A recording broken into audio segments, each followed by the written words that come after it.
바른 교회 시리즈 두 번째 시간입니다. 자, 이제 오늘은 지역교회의 어떤 직분과 그리고 또 지역교회는 어떤 질서로 또 이렇게 운영이 돼야 되는지를 한번 이렇게 살펴보겠습니다. 자, 거기 교환의 매니에 보세요. 우리 하나님은 질서의 하나님이시다 이거죠. 어떤 일이든지 분명한 목적과 체계를 정립하시고 수행하신다는 얘기죠. 자, 그런 의미에서 지역교회도 마찬가지예요. 주님의 이런 성품에 부합되게 운영이 되는 거죠. 주님께서는 그 지역에 교회를 세우시는 목적과 뜻을 갖고 계십니다. 그러니까 하나님이 세우신 참된 신약교회도 인간들이 세우는 게 아니에요, 사실은. 하나님께서 그 인간들을 통해서 그 지역에 하나님의 뜻을 이루시려고 교회를 시작하신다는 얘기죠. 그리고 이제 그 교회를 바르게 운영할 수 있는 기준을 이렇게 제시해 준다 이거죠. 그 기준을 우리가 어디에서 발견할 수 있습니까? 당연히 성경이죠. 그렇죠? 따라서 하나님께서 세우신 교회는 성경대로 믿고 실행하며 운영이 되어야 한다는 얘기예요. 그래서 우리 교회 표가 뭡니까? 성경대로 믿고 실행하는 교회예요. 우리 교회는 뭐 세상의 어떤 풍조나 어떤 교단이나 어떤 집단의 방침에 따라 그렇게 운영되는 교회가 아니에요. 우리 교회는 성경을 최종 권위로 여기고 그 성경에 제시된 대로 우리는 실행한다는 얘기죠. 그러니까 여러분이 지금 다니고 있는 우리 이 교회는 여러분이 확신을 가지셔도 되는 거예요. 아, 하나님께 세우신 교회다 이거죠. 그렇죠? 그러나 작금의 배교한 교회들은 성경의 기준에서 어긋나거나 심지어는 성경에도 없는 그런 제도와 의식을 버젓이 실행하고 있는 거예요. 그러한 교회들은 주님의 뜻과 무관하게 세워진 것임을 스스로가 증명을 하는 거예요. 그 교회들이. 성경에 없는 것을 왜 함부로 합니까? 그렇죠? 그리고 또 성경에 역행하는 것들을 한다 이거죠. 오히려. 그러한 교회들은 하나님이 세우신 참된 지역교회가 아니라는 것이죠. 열매를 보면 그 나무를 아는 거라고 성경이 말씀하잖아요. 그렇죠? 여러분은 그러한 일반 교회들이 하고 있는 비성경적인 의식과 그런 직분들 이제 우리가 공부할 텐데 여러분이 그것을 딱 이렇게 비교해 봄으로써 어디가 참된 교회고 어디가 가짜 교회인지를 여러분은 바로 분간할 수 있는 것이에요. 자, 그래서 주님께서는 성경을 통해 하나님이 세우신 지역교회가 무엇인지를 이렇게 밝혀주신다는 거죠. 그렇다면 이제 그 지역교회도 어떻게 해야 되겠어요? 성경에서 이렇게 제시한 대로 또 이 성경적인 어떤 근거에 따라서 구성이 되고 운영되어야 한다는 얘기죠. 그래서 우리는 성경을 통해서 하나님께서는 어떻게 신약 지역교회를 구성하게 하시고 또 운영하시는지를 우리가 배우게 되는 것이죠. 그렇게 함으로써 여러분은 참다운 교회를 올바르게 분별할 수 있다는 얘기예요. 그래서 오늘 이 시간은 우리가 그러한 진리를 이렇게 공부하는 시간이라는 얘기죠. 자, 그래서 한번 살펴보겠습니다.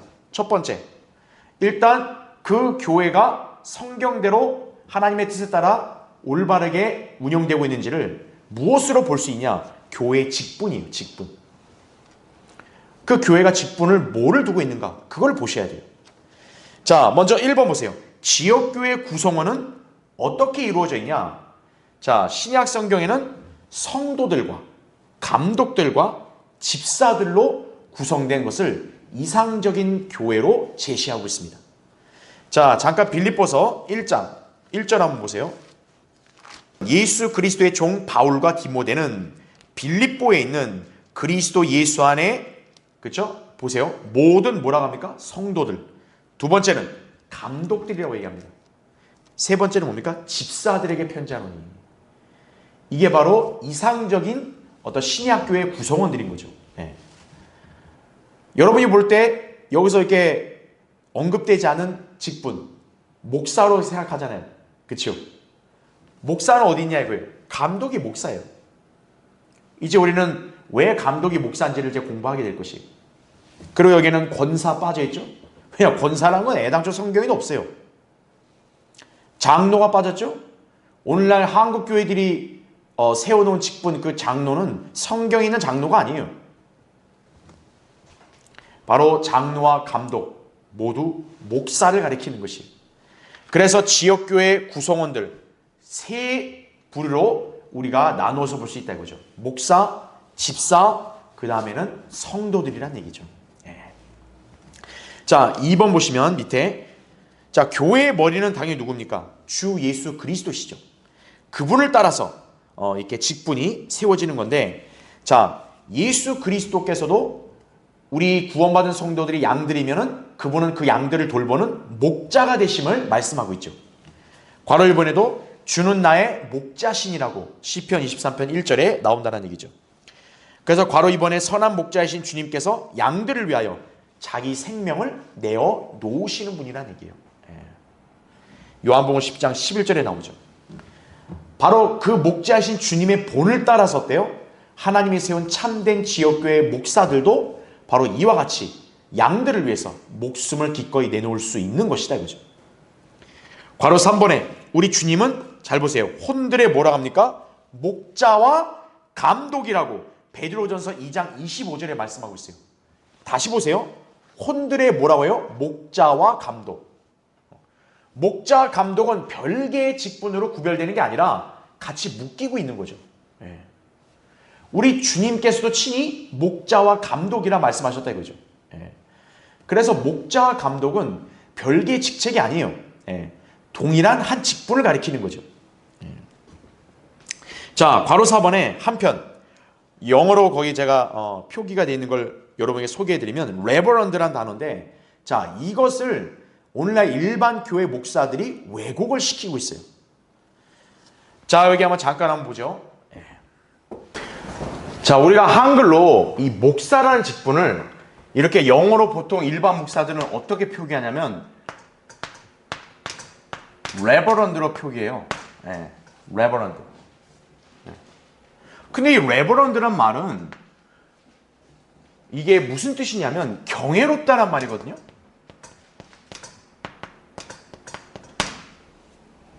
자, 이 단어가 성경에 유일하게 한 번 제시가 됩니다. 어디에 제시되냐면 시편 111편 9절이에요. 이 구절에 경외롭다라는 그런 표현이 나와요. 성경에서. 그때 영어 단어가 레버런드예요. 그런데 여러분이 아셔야 될 것은 이 구절에서 경외롭다라는 표현은 누구에게 적용되냐면 예수 그리스도께 적용되는 거예요.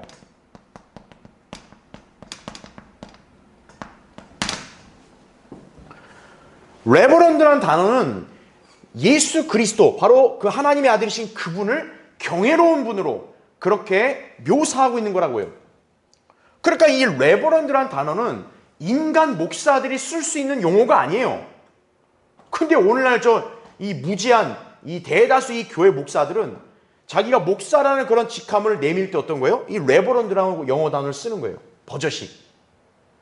바로 신성 모독의 죄를 저지르고 있는 거예요.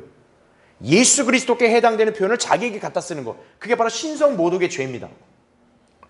이 사람들은 이제 목사를 갖다가 이런 식으로 줄임말로 이렇게 쓰는 거예요. 하지만 이건 아니다 이거죠, 이건. 자, 목사가 영어로 뭡니까? 패스터예요, 패스터. 패스터. 목자입니다, 목자. 그러니까 지역교회 직분인 목사의 직함을 영어로 올바르게 표현한 건 뭡니까? 패스터, 목자가 돼야죠. 레버런드라는 것은 신성 모독적인 그런 칭호라는 사실을 여러분이 잘 구분할 수 있어야 돼요. 그러니까 일반 교회 목사들이 얼마나 영적으로 무지한지를 여러분 여기서 단번에 알 수가 있는 것이에요. 그렇죠? 이제 3번 보겠습니다. 목사. 자, 지역교회의 가장 대표적인 직분을 이렇게 떠올린다면 단연 목사겠죠. 그렇죠? 여러분들은 오늘날 주변에 아주 목사라는 직함을 단 사람들을 굉장히 많이 보잖아요. 그렇죠? 자, 거기 3번 목사 보시면 괄호 1번에 지역교회 성도들, 즉 양떼라고 하죠. 우리를. 양떼를 맡은 목자에 대한 다양한 호칭. 그 다양한 호칭이 뭐가 있냐면 제가 아까 서두에 여러분에게 언급한 대로 목사, 감독, 장로가 되는 거예요. 그래서 바울 서신을 보면 잘 다스리는 장로라는 표현이 나오고요. 그리고 이렇게 아까 또 제가 여러분한테 소개해드린 대로 감독이란 말을 쓰기도 한다 이거죠.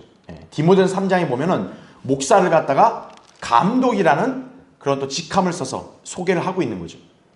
그리고 우리가 일반적으로 알고 있는 목사라는 그런 어떤 표현도 에베소 4장 11절에 그렇게 나온다는 얘기죠. 그러니까 세 직분은 별개의 직분이 아닙니다. 동일한 하나의 직분을 가리키는 거예요. 자, 그래서 바로 이번에 그 목사, 영어로 아까 제가 얘기했죠. 패스토라고 그랬죠. 자, 동그라미 1번 보시면 양떼를 돌보는 바로 목자와 같이 성도들을 돌보는 자를 가리킨다는 얘기죠. 그게 목사입니다. 그래서 에베소서 4장 11절부터 13절을 보게 되면 하나님께서 이 신약 시대에 바로 교회 은사들을 주셨다고 하면서 나오는 그런 직분이 뭐냐면 목사와 교사입니다. 초기에는 사도들이 있었고 선지자들이 활동을 했다면 그 뒤에는 복음 전도자, 그 다음에는 오늘날에는 이제 목사와 교사가 이제 지역교회에서 섬기는 역할을 한다는 얘기죠. 그럼 목사가 왜 있냐? 바울이 거기서 바로 설명합니다. 거기 동그라미 2번 보시면 성도들을 온전케 하는 일을 하기 위해서 목사가 있는 거예요. 두 번째는 섬기는 일입니다. 세 번째는 그리스도의 몸을 세우는 일을 바로 하는 사람이 목사라는 얘기예요. 그러니까 목사는 군림하는 사람이 아니에요. 목사는 교인들에게 막 칭송을 받아서 자기가 막 위에 딱 서는 사람이 아닙니다. 목사는 섬기는 사람이에요. 그리고 해야 될 일은 성도들을 온전케 하는 일을 해야 되는 거예요. 무엇을 온전케 할까요? 하나님의 말씀을 온전케 하는 거죠. 바로 그게 목사의 역할이라는 얘기입니다. 자, 밑에 이제 괄호 3번 장로를 보겠습니다. elder 영어라고 그러죠. 영어로 보면 elder. 자, 이 장로가 이 한심한 이 한국 교회들은요 목사랑 별개로 장로란 직제를 둬가지고 그 직제를 갖다가 소위 말하는 교회에 기여를 많이 하고 특히 이제 재정적으로 기여 많이 한 사람들 좀 위상이 있고 이런 사람들한테 딱 이렇게 던져주는 직분이 돼버렸어요. 이 장로가.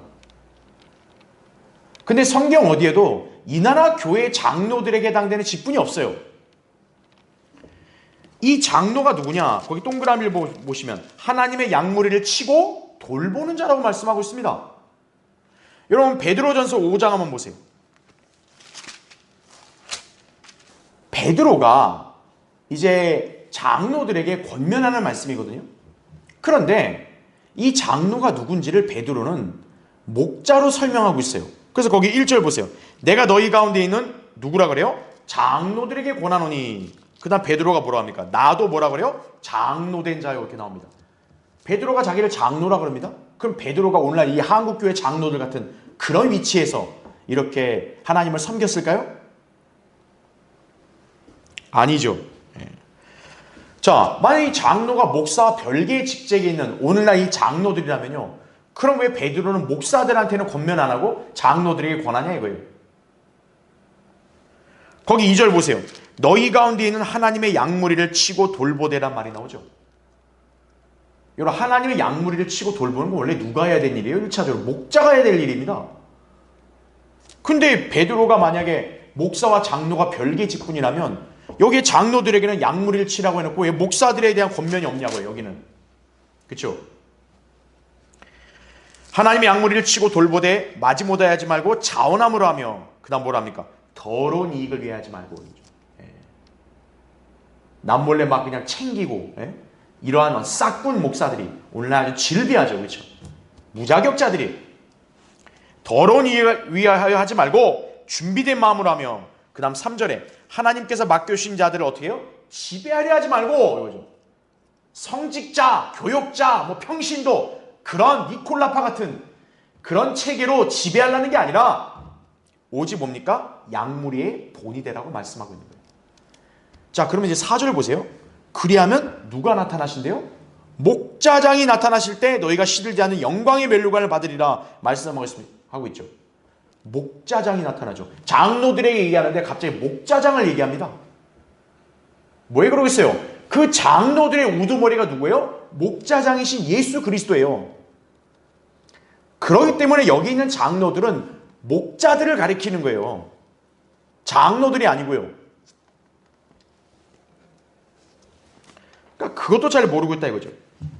동그라미 2번 보시면 그래서 이 장로가 하는 일은 뭐냐? 양떼를 조심하게 하는 자 또는 양떼의 감독자로도 불리고요. 하나님의 교회를 돌보는 자로도 이렇게 칭해진다는 얘기예요. 자, 사도행전 20장 한번 보세요.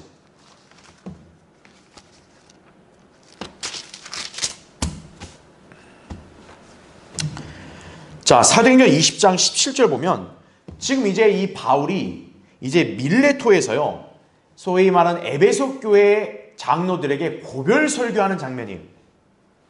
즉 바울은 이제 자기가 예루살렘에 가면 죽을 수도 있다라는 것을 염두에 두고 어떻게 보면 유언 같은 고별 설교하고 있는 거예요. 이제 자기가 만약 이 땅에 없다면 이제 이 장로들이 소위 말하는 교회들을 맡아서 양무리들을 치고 돌봐야 되는데 어떻게 처신해야 되는가를 지금 가르쳐 주는 거거든요. 그런데 17절 보세요. 그래야 그가 밀레토에서 에베소로 보내요. 자, 교회 누구를 청했다 그래요? 장로들을 청하니 나옵니다. 그럼 여기서 우리가 질문. 그럼 왜 바울은 목사들은 안 부르죠? 웃기잖아요, 우리. 그죠? 아니, 목사 장로가 별개로 있다면 왜 바울은 그럼 목사들을 오늘날 소위 말하는 패싱을 한 거예요? 목사들을 패싱하고 이렇게 왕따시키고 이렇게 장로들만 따로 부른 건가요? 그것도 모르고 있는 거예요, 사람들이. 자, 이 장로들에게 이렇게 지시를 하고 당부를 합니다. 그러면서 28절 보세요. 자, 바울이 이제 이들에게 무엇을 명령하냐 보십시오. 그러므로 너희 자신을 조심하고, 여기 너희가 누구예요? 지금 장로들이잖아요. 잘 보세요. 모든 양떼에게도 그리하라. 이들을 위하여 성령께서는 너희를 자, 뭐로 세우셨다 나와요? 감독자들로 세우셨으며 하나님께서 자신의 피로 사신 하나님의 교회를 돌보게 하셨느니라 말씀하고 있죠. 하나님의 교회를 돌보는 역할을 하는 게 뭡니까? 감독이에요. 근데 지금 이 감독자들을 너희라고 얘기하죠. 여기 너희가 아까 교회 장로들이라 얘기했죠. 그래서 장로와 감독은 또 별개 직분이 아니라 동일 직분이란 얘기죠. 그 장로와 감독이 바로 뭡니까? 목자라는 거죠. 목사. 그래서 목사와 장로 다 동일한 직분을 가진 사람을 일컫는 거예요. 그러니까 성경을 조금이라도 유념해서 보면 다 아는 내용인데, 그렇죠? 다음 페이지 보세요. 그래서 맨 위에 동그라미 3번 보면 한 지역이나 한 지역교회는 한 사람 이상의 장로들이 선임된 그런 사례들이 있습니다. 여러분 그 구절을 다 참조해 보세요. 그러면 이렇게 어떠한 성읍에 교회에는 목사, 장로가 한 명만 있냐, 그게 아니라 여러 명의 장로들이 있었음을 말씀을 하고 있다는 얘기죠. 자, 그렇게 여러분 볼 수가 있고요. 그 다음에 동그라미 4번 보세요. 장로들, 즉 목사들이 모여서 다른 장로, 즉 목사를 안수한다 이거죠. 디모데전서 4장 14절에 보면 이렇게 사역을 할 수 있도록 안수하는 것을 누가 하느냐 하면 장로에서 한다고 바울이 얘기해요. 디모데전서 4장 14절에 보면. 근데 여러분 보세요. 목사가 장로한테 안수받아요? 아니죠. 목사를 안수하는 건 누굽니까? 선임 목사들이 안수하는 거죠. 바울은 그 선임 목사들의 모임을 뭐라고 해요? 장로회라고 지칭을 한 거예요. 그래서 장로가 곧 목사예요. 디모데도 이렇게 안수에 관해서 얘기할 때 장로에서 안수했다는 말을 한다고요, 바울이. 디모데가 그럼 장로예요? 목사잖아요. 그래서 장로와 목사는 동일 직제라는 사실을 여러분이 이해하셔야 한다는 얘기죠. 자, 괄호 4번에 감독. 자, 감독은 하나님의 교회를 돌보는 자로 이렇게 칭해진다는 얘기죠. 영어로 비숍인데 아까 예수님도 목자와 감독이라는 그런 호칭을 이렇게 불려주셨죠. 마찬가지로 여기에는 목사도 어때요? 감독으로도 불릴 수가 있다는 얘기죠. 그래서 감독의 직분을 위한 자격 요건이 신약 성경에는 두 군데 나와요. 디모데전서 3장 1절부터 7절과 디도서 1장 7절부터 11절입니다. 거의 내용이 다 이렇게 유사합니다. 자, 그러면 하나 찾아보죠. 디모데전서 3장 보세요. 대표적으로. 자, 디모데전서 3장은요. 신약 지역교회의 직분을 명시하고 있는 중요한 말씀입니다. 자, 바울이 신약 지역교회에서 이렇게 임명되는 직분을 딱 두 가지로만 제시합니다. 여기 나온 감독과 집사예요. 그럼 감독이 누구겠어요? 목사죠, 당연히. 자, 그래서 여러분이 이제 앞으로도 이렇게 만나고 또 보게 되는 그런 목사들 가운데서 저 사람이 정말 하나님께 세우신 참된 목사인지 아닌지를 여러분이 분별할 수 있는 잣대는 뭡니까? 이 디모데전서 3장 1절부터 7절을 근거로 판단하시면 되는 거예요. 자, 3장 1절 보세요. 만일 어떤 사람이 감독의 직분을 원하면 그가 선한 일을 사모한다는 그 말은 참되도다 이렇게 말씀하죠. 그러니까 목자를 하기 원한다 이거예요. 그럼 그 열정은 좋은 거란 얘기예요. 네. 그 사람은 선한 일을 사모하고 있다 이거예요. 그런데 아무나 목자가 될 수는 없는 거예요. 그래서 바울이 그 자격 조건을 제시하는 건데 2절부터 보세요. 그러므로 감독은 자, 맨 처음 나오는 게 뭡니까? 비난받을 일이 없어야 돼요. 목사를 하고 싶어하는 사람이 이 세상에서 인생을 살면서요 온갖 비난받을 짓을 했다 이거예요. 그럼 그 사람은 목사 자격이 없어요. 지금 그 사람이 목사 노릇을 하고 있다 할지라도 세상에서 도덕적이고 그다음 여러 가지 이렇게 상식적인 면에서 비난받을 짓을 했다 이거예요. 그럼 그 사람은 목사 자격이 없는 사람이에요. 비난받을 일이 없어야 되고 그다음 두 번째 이게 중요하죠. 한 아내의 남편이어야 하며 이거죠. 남편이면 좋다가 아닙니다. 한 아내의 남편이어야 하며 이렇게 나오는 거예요. 그 말이 뭡니까? 목사는 결혼한 남자만 해당된다는 얘기예요. 오늘날 이 일반 교회들처럼 여자 목사를 두는 것 이것은 성경의 정면으로 위배되는 사항이에요.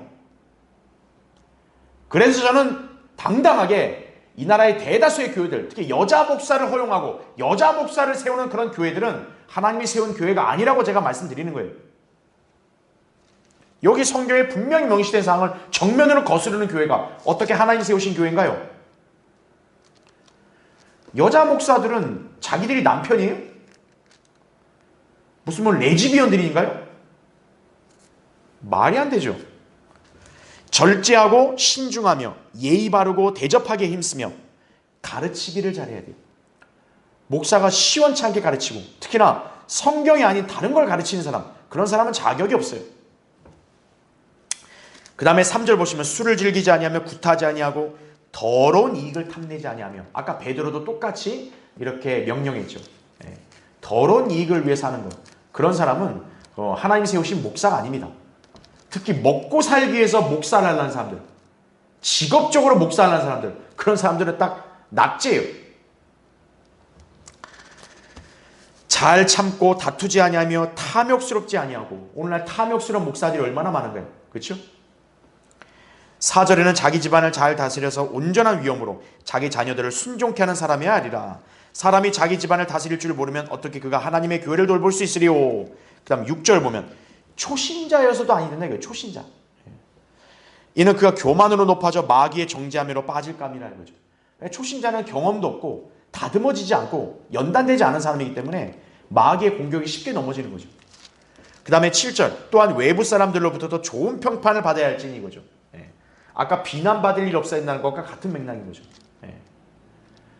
목사가 될 사람은 세상에서 손가락질 받을 짓을 하는 사람이면 안 되는 거예요. 왜냐? 비방과 마귀 올무에 빠지지 않게 하기 위해서 그렇게 조치를 하는 거란 얘기죠. 그래서 여러분이 목사와 장로와 집사 바로 동일한 직분이고 자격 조건은 신약 성경에 이렇게 명시됐다는 걸 기억하시고 이걸 통해서 여러분은 참된 목사를 이렇게 분별할 수 있어야 한다는 얘기예요. 자, 여기 한번 다시 한번 보시죠. 신약 지역교회에 이렇게 하나님 말씀을 이렇게 선포하고 성도들을 양육하고 또 하나님의 교회를 돌보는 자, 이 목사에 관해서는 신약 성경에서는 세 가지의 직분으로 이렇게 다르게 설명하고 있다 이거죠. 첫째는 목자죠. 목자. 왜냐? 구원받은 성도들은 성경에서 양으로 묘사하기 때문에 그 양들을 돌보는 게 바로 목자 아니겠어요? 그렇죠? 그래서 목자로도 설명을 한다 이거죠. 그 다음에는 방금 우리가 봤던 장로입니다. 자, 그럼 왜 신약 성경에는 목사를 장로라는 그런 직함으로도 불렀냐 이거예요. 자, 여러분이 이 성경 용례를 아셔야 됩니다. 엘더, 이 장로는 어떻게 보면 구약에서 유래를 했죠. 자, 모세가 이스라엘 백성이나 양무를 이끄는 목자 역할을 했다고 지난 시간에 우리가 같이 공부했어요. 자, 그 모세가 이 200만 명이나 되는 이스라엘 백성을 혼자서 다 돌보고 감독하는데 너무 지쳐버린 거죠. 그러나 주님께 이렇게 하소연을 한 거죠. 그러니까 하나님께서 어떻게 합니까? 그 모세를 도울 사람으로 70인의 장로들을 세웠습니다. 그래서 200만 명이란 그 한 그룹의 이스라엘 그 백성을 이렇게 나누어서 그 백성들을 재판하고 또 그 백성들을 이렇게 다스리고 하는 그런 역할을 했던 게 바로 장로들입니다. 그래서 이 장로는 뭐냐면 양무리를 지배하는 역할을 할 수 있습니다. 지배. 그러니까 여기에 지배라고 했을 때는 이제 구약에서는 약간 장로들이 모세 밑에서 그 권한을 위임받아 이렇게 리더를 했다면 신약에서는 뭐겠어요? 신약 지역교회는 구약 이스라엘이 아니잖아요. 신약 지역교회에서는 장로는 뭐 하는 거예요? 영적으로 다스리는 거예요. 영적. 네. 영적으로 그 회중들을 다스리고 치리하고 지도하는 그런 역할을 하는 것이 뭡니까? 바로 장로란 얘기죠. 그러니까 구약에서 그런 역할을 했던 그런 직함을 가진 사람들이 장로였기 때문에 신약 교회에서 어때요? 목사를 가리켜서 목사가 회중들을 이렇게 영적으로 지배하고 또 영적으로 이렇게 권위를 가지고 이렇게 또 다스리고 또 훈계하고 그런 일들을 해야 되니까 그 목사를 또 뭐라고 부른다? 장로라고 부르는 거예요. 그래서 장로라고. 장로가 별게 있어가지고 무슨 고문단처럼 교회 앞에 앉아있고 그게 아닙니다. 목사가 바로 뭐냐? 그 옛날 구약의 모세 밑에서 이스라엘 백성을 치리하고 재판하고 다스리고 훈계했던 그런 장로의 역할을 오늘날 신약 교회에서도 그 역할을 영적으로 수행을 해야 된다는 얘기죠. 그 영적으로 수행해야 되는 일은 목사가 그걸 맡은 거다. 그래서 목사를 장로로도 부르는 거예요. 그래서요. 그러니까 여러분이 그 점을 잘 이렇게 구분할 수 있어야 돼요. 자, 마지막 세 번째는 뭡니까? 아까 얘기했죠. 목사는 또 뭐로 불려요? 감독으로 불립니다. 감독. 감독의 역할은 뭡니까? 관리하는 거죠. 그리고 감독은 예의주시하면서, 그렇죠? 그 자기가 맡은 그룹 지켜야 되는 거죠. 바로 목자는 감독의 역할을 해야 되기 때문에 그래서 목사를 또 뭐로 부른다? 감독이라고 비숍 이렇게 부르는 거예요. 그러니까 여러분 이 차이점을 잘 구분할 수 있어야 돼요. 그래서 이 직제들이 다 따로 있다 이게 아닙니다. 결국에는 목사를 다 가리키는 건데 그 목사가 하는 일의 성격에 따라서 이렇게 불릴 수가 있다라는 사실을 신약 성경에서 설명하고 있는 거예요. 그렇기 때문에 여러분은 여기서 헷갈리시면 안 된다는 거죠. 그러니까 일반 교회들은 무지하니까 이것도 구분을 못한 거예요. 여러분은 이걸 잘 구분할 수 있어야 합니다. 그렇죠? 그래서 이제 우리는 일단 지역교회를 구성하는 이제 첫 번째 사람, 목사에 관해서 살펴봤습니다. 자, 이제 4번 보세요. 자, 이번에 나오는 직분, 집사입니다. 그러니까 우리 침례교회는 목사와 집사 딱 두 직제만 이렇게 제정을 하고 운영을 합니다. 다른 교회들은 막 장로, 권사 두고 있는데 그건 비성경적이죠. 그래서 침례교회들이 그나마 성경적으로 하고 있는 거예요. 그런데 전 세계 침례교라는 거 사실 교단하고 어울리지 않는 건데, 근데 이제 침례교도 자기들끼리 교단을 만들었잖아요. 전 세계에서요, 장로 직제를 두는 침례교단은 대한민국밖에 없습니다. 저 수원 그 중앙침례교회 김장한 목사. 그 장로 직제를 운영하는 거예요. 자기가 한때 침례교회 회장이라고 하면서요, 다른 침례교회도 없는 장로를 자기네 교회에 한 거예요. 자기 친한 사람 장로 줘야 되는데 장로가 없다 보니까 자기네 교회들은 그걸 버젓이 하고 있는 거예요. 참으로 뻔뻔하죠. 그죠? 네. 자, 그래서 교회에서 권위를 가진 직분은 목사, 그 다음은 집사라는 걸 기억하셔야 합니다. 영어로 디코니요. 그래서 괄호 1번 보시면 집사는 뭐냐? 당연히 섬기는 자입니다. 네.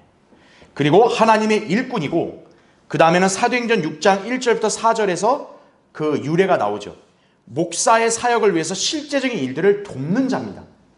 그 당시에는 이제 사도들이죠. 예, 사도들이 말씀과 기도에 전념할 수 있도록 식단을 돌본 일이라는 게 집사들입니다.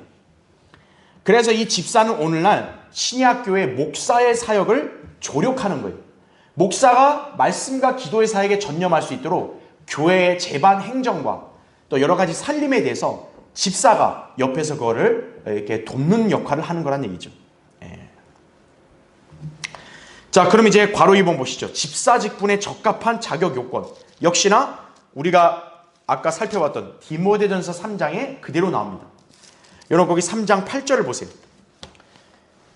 자, 이 집사의 자격 요건이 결코 호락호락하지 않아요.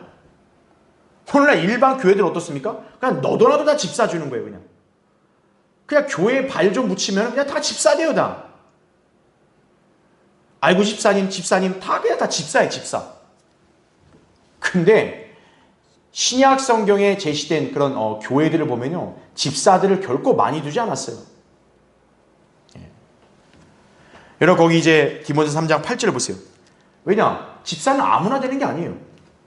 이와 같이 지금 앞에 얘기했던 목사의 자격 요건 그와 같이 집사들도 어때요? 신중하고 일구이연하지 아니하며 술에 임박이지 아니하고. 오늘날 술을 버젓이 잘 드시는 집사님들 얼마나 많이 계세요? 그렇죠? 예. 그런 사람들이 평일날은 그냥 세상에서 그냥 실컷 즐기면서 술 마시고 그러다가 일요일날 버젓이 교회 가는 거예요. 아무렇지 않게. 집사가 아닙니다.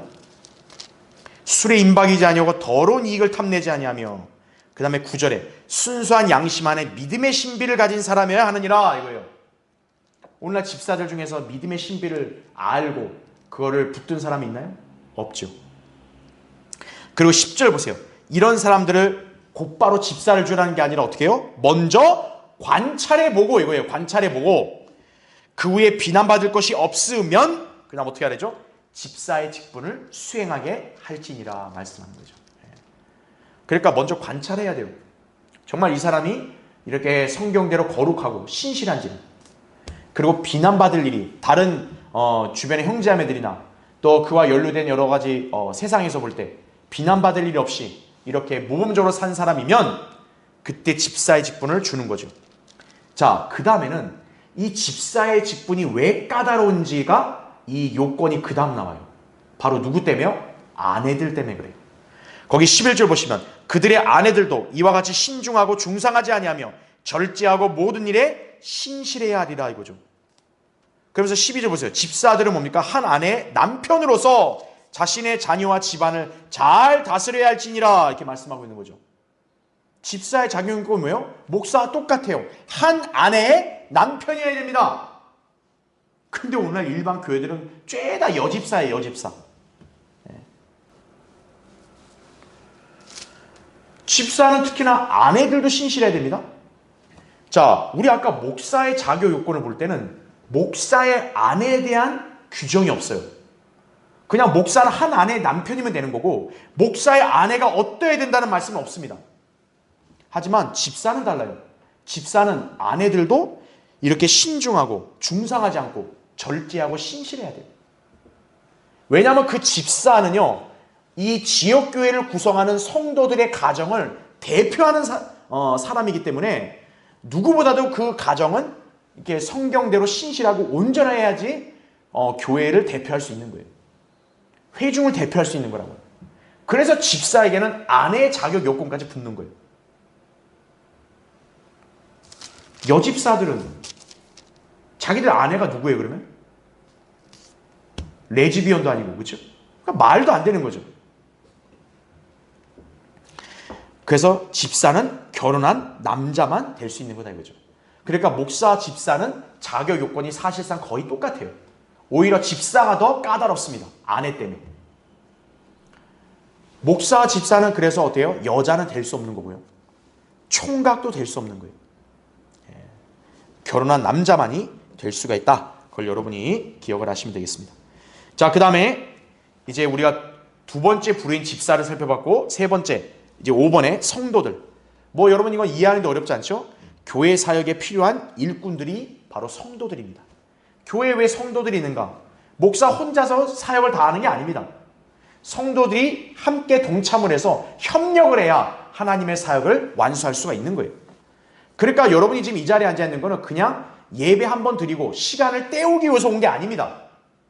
하나님께 여러분을 이 자리에 보내신 것은 이 교회에 위탁하신 사역을 여러분도 동참해서 함께 수행하라는 거예요. 그래서 성도들은 모두가 일꾼들이라는 사실을 항상 유념을 해야 되는 거예요. 자, 성도들 중에는 어떤 역할을 하는 사람이 있냐? 괄호 1번에 복음 전도자입니다. 거리 설교자 구령자죠. 우리 성경대림의 교회들은 웬만한 형제자매들이 다 거리에 나가서 복음을 전하죠. 거리 설교도 하죠. 형제님들은, 자매님들은 구령을 하죠. 거리 설교자 구령자로 주님을 섬기는 것입니다. 추수할 일꾼이라고 이렇게 누가복음 10장 2절에는 명시가 되어 있고, 또 바울은 복음의 일꾼이라 그랬다죠. 성도들이 복음의 일꾼이 돼야 되는데, 괄호 2번은 자, 성도들 가운데는 또 누가 있냐? 교사가 있습니다. 당연히 이제 갓 구원받은 사람들을 가르치는 그런 교사가 있을 수 있고, 또 주일학교나 중고등부, 또 초등부, 또 이런 교사들이 있겠죠. 그렇게 가르치는 일로 헌신하는 그런 일꾼들이 있습니다. 자, 그 외에도 괄호 3번에 교회 일꾼, 교회도 여러 가지 신경 써야 될 살림 사례가 얼마나 많아요. 집사들이 다 할 수 없어요. 또 아무나 집사를 세울 수 없어요. 그러면 성도들이 그 역할을 분담을 해서 교회의 여러 가지 재반 일들을 여러분도 감당하셔야 하는 얘기죠. 그 다음에 사역의 후원자예요. 하나님의 사역을 하려면 후원이 필요해요. 성도들인 여러분이 하나님께서 복을 주시고 여러분이 생업에 잘 종사하심으로써 하나님이 채워주시면 그걸로 여러분이 후원을 하는 거예요. 필요를 공급해주는 일꾼, 빌립보서 2장 25절에 그렇죠? 바울이 에파프라디도를 소개할 때 나의 필요를 공급해주는 일꾼이라 했다 해죠. 사역자가 얼마나 필요한 게 많겠어요. 그런 것들을 공급해주는 거예요. 물질만이 아니라 그 사람이 사역하는데 준비해야 될 여러 가지 자료들, 그걸 또 공급해 줄 수 있는 거예요. 그렇죠? 또 사역에 필요한 사람, 바로 다 성도들이란 얘기죠. 그리고 괄호 4번에 자신의 역할에 신실한 성도가 되셔야 돼요. 여러분이 비록 은사가 적고 맡은 역할이 한정돼 있어도 여러분이 그 자리를 지키고 이 자리에서 경배드리고 주님을 섬기는 그런 최소한의 역할을 여러분이 신실하게 수행할 수 있어야 돼요. 그래야 몸된 교회를 세운다는 사실이죠. 그렇죠? 자, 그걸 기억하시면 되고, 그 다음 6번. 자, 참고로 아셔야 될 것은 초대교회는 사도들이 직분으로 있었어요. 왜? 그때는 신약교회가 형성되어가는 시기고, 또 이렇게 사람들에게 복음과 진리를 전파하는 역할을 그때는 사도들이 했으니까 사도들이 있었던 거예요. 한시적으로. 또 선지자도 있었죠. 고린도전서에도 보면 하나님이 첫째는 사도, 둘째는 선지자라 그랬는데 왜 선지자가 필요했냐? 그때는 66권의 완성된 성경이 없었잖아요. 그러니까 하나님께서 어떠한 계시와 예언을 선지자인 사람을 통해서 이렇게 말씀을 전할 수밖에 없는 거죠. 그래서 그때는 부득이하게 선지자란 직제가 따로 있었던 거예요. 하지만 지금은 어때요? 사도와 선지자는 필요 없습니다. 사도 시대는 이미 끝났고 이제는 66권의 완성된 성경이 있기 때문에 하나님께서 어떤 사람한테 무슨 별도의 계시를 주고 그런 일이 없다고요. 오직 성경 말씀을 그대로 믿고 또 이 말씀이 기록된 대로 그대로 깨달으면 그러면 되는 거예요. 그 역할을 하는 사람이 목사와 교사란 얘기죠. 그래서 지금 시대는 사도가 없어요. 그런데 또 사도를 계승했다고 이렇게 사기치는 인간들이 많죠. 은사주의 교회들. 특히나 신사도 운동하는 자들. 자기들이 신사도라는 거예요. 그럼 뭐 바울이나 베드로는 구사도예요? 전혀 성경에도 없는 그런 짓을 하면서 사람들을 속이고 있는 것이. 그러니까 여러분들은 그 속임에 넘어가면 안 되고 잘 분별할 수 있어야 합니다. 자, 그럼 이제 우리의 두 번째 교회의 권위와 질서를 한번 살펴보겠습니다. 자, 밑에 1번 보시면 하나님께서 그분의 일을 위해서 세우신 유일한 조직체가 바로 지역교회인 걸 우리가 다 봤어요. 그렇죠? 자, 다음 페이지죠. 그래서 이 하나님이 세우신 교회는 지상명령을 위임을 받았습니다. 마태복음 28장 19절 20절에는 예수님이 승천하기 전에 너희는 가서 모든 민족들을 가르치고 아버지와 아들과 성령의 이름으로 침례를 주며 내가 너에게 명령한 모든 것을 가르쳐 지키게 하라 그랬죠. 그래서 이 지역교회가 받은 지상사명은 뭡니까? 하나님 말씀을 가르치고 복음을 전파하고 침례를 주는 일을 하는 거죠. 고린도서 5장 18절 19절에 따르면 바로 우리가 그리스도의 대사로서 죄인들과 하나님 사이를 화해시키는 복음을 전하는 거죠. 그 다음에 괄호 2번에 하늘의 시민권을 가졌습니다. 우리는. 그렇죠? 즉 그 말은 우리는 하늘의 시민이기 때문에 언제든 우리의 본향인 하늘로 올라갈 수 있다는 점을 항상 인지하고 살아야 된다는 얘기죠. 그럼 그때까지는 이 땅에 우리가 왜 남아있습니까? 그리스도를 대신한 대사들로 남아있는 거예요. 여러분 대사가 왜 필요합니까? 그 나라를 대표해서 다른 나라에 파견을 하는 거죠. 예.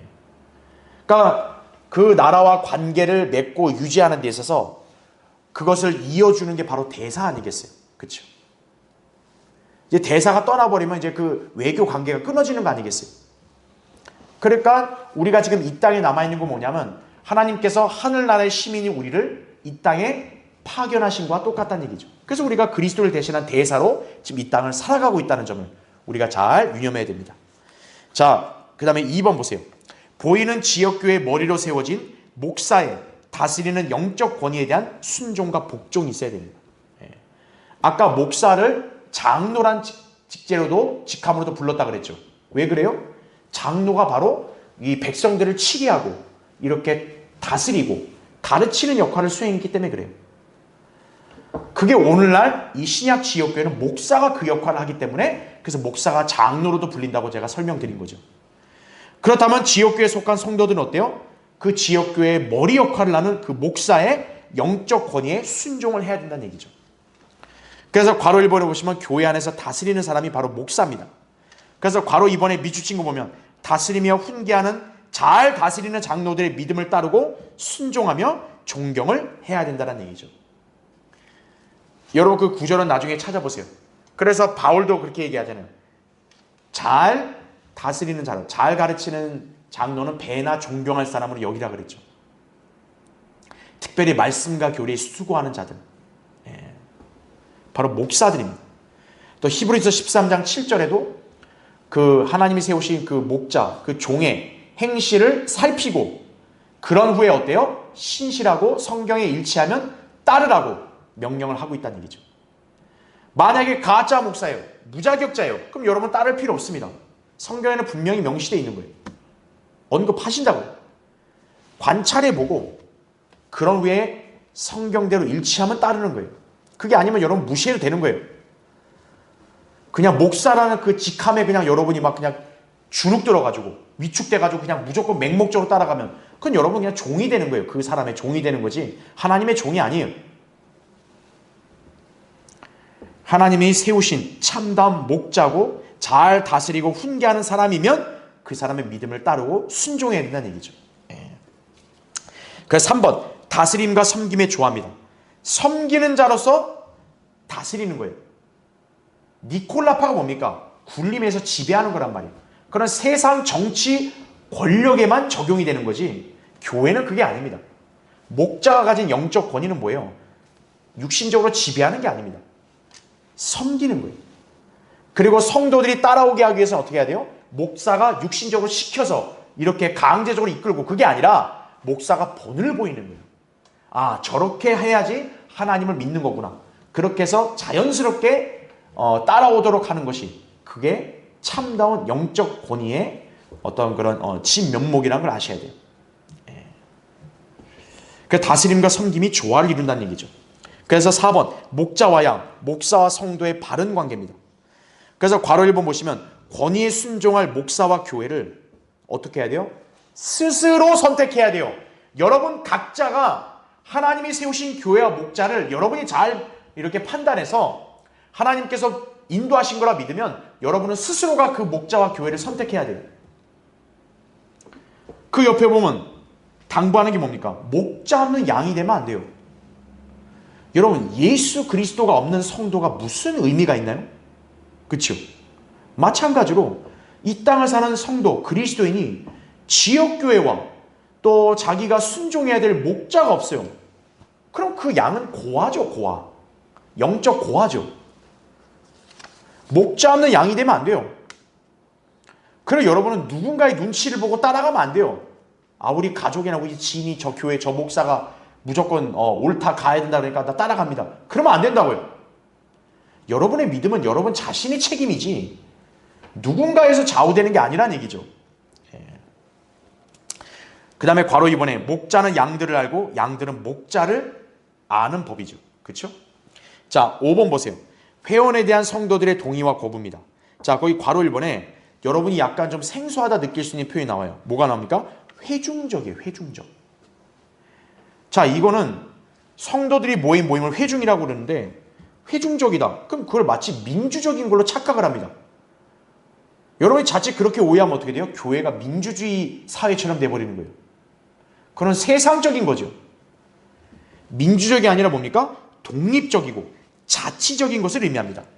그래서 각 성도는 다른 성도를 회원으로 받아들이고 유지하는 것에 대해서 동의하거나 거부할 수 있는 거예요. 이게 뭐냐면 목사가 독자적으로 자기가 독재로 하는 게 아니에요. 예를 들어 우리 교회 어떤 성도를 우리 회원으로 받아들이는 데 있어서 목사가 그냥 여러분의 그런 의견이나 또 여러분의 어떤 생각을 무시해버리고 그냥 아니야 우리 교회 오늘 성도예요 이렇게 받아들일 수 없어요. 회중적이라는 게 뭐냐면 회중들 전체가 다 성도로서 동일한 책임과 의무가 있기 때문에 이 교회 안에 들어오는 회원들을 판단하는 것에 대해서도 여러분 각자가 다 이렇게 권리가 있는 거예요. 무슨 권리요? 저 사람 회원으로 받아들일지 안 받아들일지. 그래서 어떤 사람이 우리 교회 와서 믿음 생활 하려고 하는데 우리 교회 성도가 되고 싶습니다 그러면은 우리가 간증을 하든가 침례를 받게 하죠. 특히나 침례 받으면 상관이 없는데 간증을 만약 하게 된다. 그러면 저는 일괄적으로 그 사람을 인정하는 게 아니라 여러분에게 의향을 묻는 거예요. 이 아무개를 우리 교회 성도로 받아들이는데 동의하면 아멘 하십시오 그런 거예요. 근데 여러분 중에 만약 한 사람이라도 저 사람 제가 잘 아는데 저 사람 이러이러한 사람이고 저 사람 구원받은지 의심스럽습니다. 한 사람이라도 반대하면 어떻게 돼요? 이 사람은 우리 교회 회원이 못 되는 거예요. 그게 바로 성경들에 믿는 지역교회 그 운영 방식인 회중적인 방식이라는 사실을 여러분이 기억하셔야 되는 거예요. 자, 여기 마지막 한번 보세요. 이 신약교회가 어떤 성격으로 운영이 되냐라고 얘기할 때는요. 여러분이 이제 많이 겪어봤던 지금 이 세상에 있는 대다수의 교회들은 특징이 뭐냐? 제도로 관장이 됩니다. 어떤 제도요? 교단이 정해놓은 자기들만의 헌법인 또 자기들만의 체계에 따라서 그 예하의 교회들이 거기에 그 방침에 따라 운영이 되는 거예요. 그러니까 마치 뭐와 똑같냐? 장로교든 감리교든 뭐 침례교든 뭐 성결교든 뭐 순복음이든 다 마치 관료 조직 사회 마냥 그렇게 제도에 따라서 운영이 되는 거예요. 그래서 우리가 이런 일반 교회들을 뭐라고 부르냐면 제도화된 교회라고 부릅니다. 제도화된 교회. 제도화된 교회. 그러니까 이 제도화된 교회는 뭐냐면 교단의 간섭을 받는 거예요. 교단에. 그러니까 그 일반 교회들 목사들이 뭔가 주체적으로 독자적으로 할 수 없어요. 왜? 교단의 통제를 받아야 되거든요. 교단에서 이런 방침이 내려오면 그걸 따라야 돼요. 안 그러면 그 사람은 교단에 있을 수 없어요. 그러니까 이거는 비성경적인 거죠. 이거는 이제 비성경적이에요.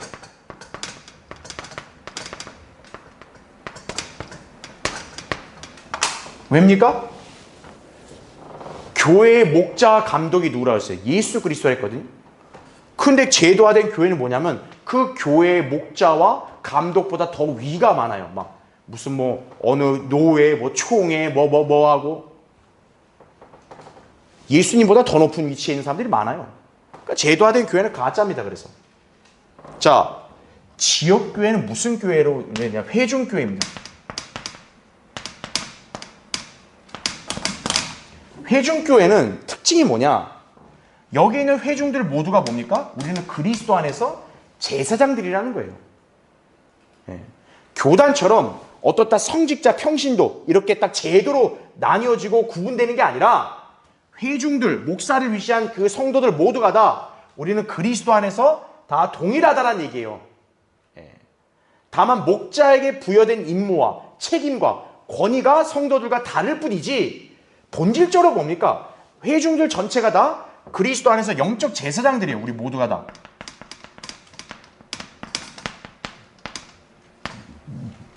회중들이. 그러니까 회중교회는 뭡니까? 회중들 모두가 다 의무와 책임이 있고 그 교회가 운영이 되고 사역을 수행하는 방향에 회중들이 모두 거기에 대해서 이렇게 의견을 개진하고 제안하고 서로 같이 협력해서 가는 거란 얘기죠.